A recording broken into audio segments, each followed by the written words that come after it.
y'all, how's it going? Welcome back to another Writers Wednesday. If you are new here, hi, welcome to my channel. My name is Jasmine Dayton. I am an amateur author. I give you writers tips and tricks on Wednesdays, and on Thursdays I read books and I judge them, hence the word The Reads Day. If you hit the subscribe button, you'll be able to get notifications right when my videos come out. I also am starting a bit of a bonus series. On Sundays, I'm going to be going over my very favorite classics and helping students understand them better, called Sparknotes Sunday. And I'm starting some Tuesday videos called Tested Tuesday, where I test out things that characters went through in different types of books. I'm not sure how often I will be able to do those bonus videos, but if you hit the bell notification, you'll know exactly when those special videos come out. A little over a year ago, I participated in an author newbie tag so that people on YouTube would be able to get to know me. In that year, I've met so many friends, learned so much about writing tips, and completed so many different projects that I wouldn't otherwise if I didn't have Authortube support. So this is a little celebration of me being online on the Authortube community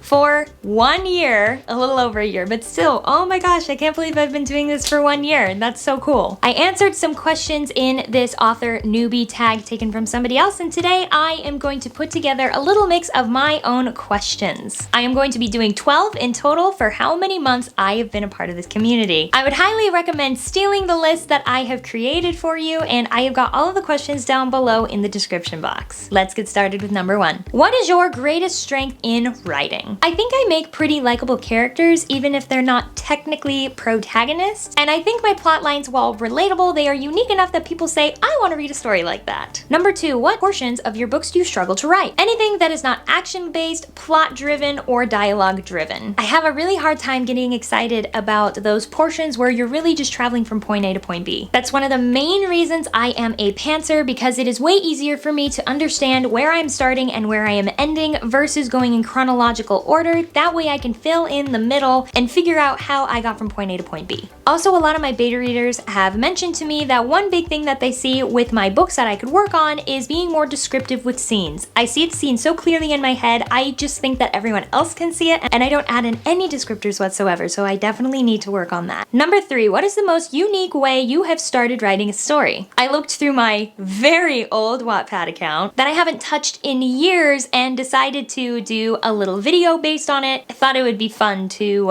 react to my atrocities that I called written work. Along the way, I found a story that I don't remember previously writing, and I don't remember where I was trying to take it. It ended up just being a prologue, but I took that prologue and made it the beginning of one of my short stories, which actually ended up winning a competition here on Authortube. That story is going to be available on Kent Sean's website, and I am also going to try and put it on my website as well once I get that all situated, but in the meantime, you can even see the video where he announced the winners there. If you were a character in a book, which character do you think you would be? I think that I would initially be the main character's best friend, and then something traumatic would happen to me, and then I would get very vengeful and kind of almost be on like the evil side, and then that friend would reach out to me, or I would somehow have another traumatic experience to snap me out of it, and then I would go back to the good side.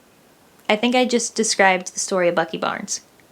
Whoops. Number 5, are you a plotter or a pantser? 100% a pantser, like I said before in question number 1. But throughout my time on Authortube, I have definitely learned the wisdom of at least making an outline and trying to stick to it the best you can. Number 6, what genres do you write in? Really, a little bit of everything. I've done romance, adventure, sci-fi, hoping to write more medieval and political allegorical works. I'm really down for anything. Well, most things. Number 7, what is your preferred writing tense? Absolutely third person. I have a really hard time going into first person because I feel like I want to get all of the different feelings and reactions with all of the different characters, not just the main character, but I am branching out and I am trying to do a couple of first person stories, which I am pretty excited about. Number 8, what are some goals that you have achieved since being on YouTube this year? I wrote my very first short story, which turned into me writing more short stories. I've gotten great feedback on how to majorly improve my trilogy. I also wrote another novel during NaNoWriMo, and I'm planning on editing and doing some more stuff with it this next coming Camp NaNoWriMo month of July. And I also wrote a novella, which I am almost done with. I was working on it last month for a bunch of Camp NaNoWriMo stuff. And I've created so many more ideas of how many books I am going to write. Number 9, what has changed about your channel since a year ago? I've added in more segments like The Reads Days, where I can add in a little bit of booktube to my channel. Like I mentioned in the beginning, I am also trying to add in some new segments rather than my Saturday lives, my Wednesdays writer tips,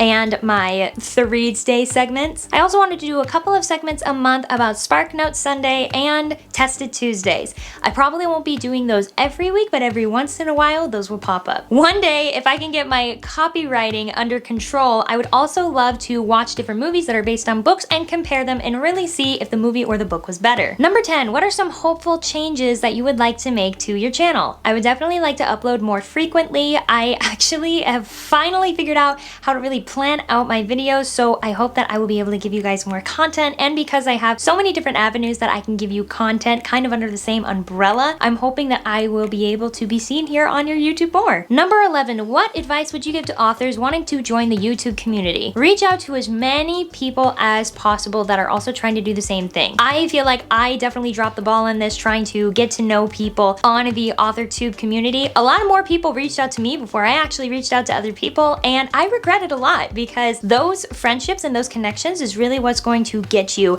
seen on YouTube through other people's channels, but also to create a really good friendship with people that have similar interests as you do, and you have some great beta readers and editors. You basically just have everything you need to your disposal to help you and your friends get your books published and written. It's just such a really nice, tight-knit community that you really need a lot of. You definitely can't go through Authortube without those friend connections. Number 12, is there anyone you would like to attribute or thank for helping you so much with your Authortube channel? Wow. There are a lot of names, and I'm sorry if I have not added your name on here, but off the top of my head, I would like to thank somebody who is not on YouTube anymore, but definitely got me started and wanted to introduce me to more people. His name is Danny Ranger. He is still an author living in Australia. He was a big help. I also want to thank Ken Sean for pushing me to be a part of lives and to write short stories. I want to thank Bethany Votov for being such a good sport at beta reading so much of my stuff, even though it's just all scrambled because I am such a pantser. She has read so much of my stuff, it's not even funny. I've had tons of fun lives with Helene Foy and with Charlie, and I know that there is a gal named Yaza that always comes to my live videos. And there are so many other people that come to my live videos every single time, and I appreciate you all so much. And there are tons more people out there that I haven't quite gotten to know, but I would love to collaborate with them sometime in the future. That is all I have for you today, folks. Thank you so much for watching this video. Sayonara, you guys, and I will see you